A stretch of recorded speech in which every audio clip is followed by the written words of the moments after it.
I am Landry and I am 20 years old. I was struggling a lot with depression and anxiety, and it started when I was really little, around 2 years old with the anxiety, and it started to manifest a little bit when I was about 14. And so it became a really big issue through high school, and at 17 years old, I realized I really do need some form of help. I talked to my therapist, and she actually recommended HopeWay.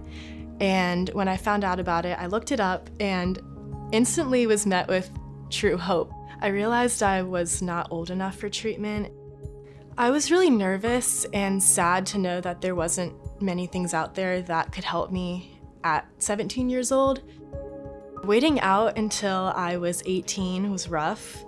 It was about a little over 2 months, I'd say, of waiting. And I definitely used to think, like, what if I can't wait these 2 months? What if I can't wait until I'm an adult for treatment? Then what happens? I am so excited that we are expanding our service offerings down to our adolescents and young adults. We have 2 different programs. One is for mental health issues, including depression, anxiety, bipolar disorder, and then the other program will be for those struggling with eating disorders.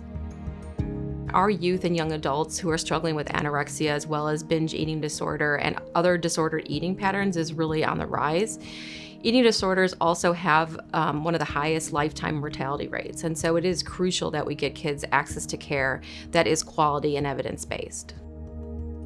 So the HopeWay model is really looking at the whole person, so looking at the medical issues, the psychiatric issues, and the substance use issues, and then looking at a very well-rounded treatment plan, which could include seeing the psychiatrist, seeing an individual therapist, but having group therapy, and then a whole host of modalities that can increase wellness, including nutritional support, exercise, yoga, music therapy, and now to bring this to our children is just, it just is amazing.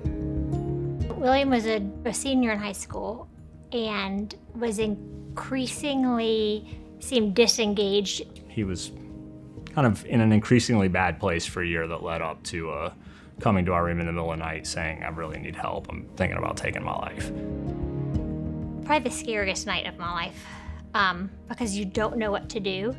You know, like, I want to kill myself. Help me, help me. And he's crying in my lap like a 2-year-old. Like, please help me. I don't know what the hell to do, right? So I called HopeWay. But we were fortunate that he was 18 and able to go there even though he was still in high school. And if he wasn't 18, I don't know where we would have sent him. They were great about keeping us kind of incorporated in what was going on and the plan for care, both while he was there and moving forward. Just making us feel like we were part of the solution and really giving us the tools to kind of reintegrate him back into the house after being gone for a month. There is an incredible amount of need for mental health treatment, and so it's really hard to see people struggle and not know of anything to do for it and not know that there's actual hope into getting better. I think that if I had gotten HopeWay's quality of care at 14 years old, I would be a lot further in my recovery. And so it's really good to hear that kids around that age are going to be able to get a chance at recovering earlier.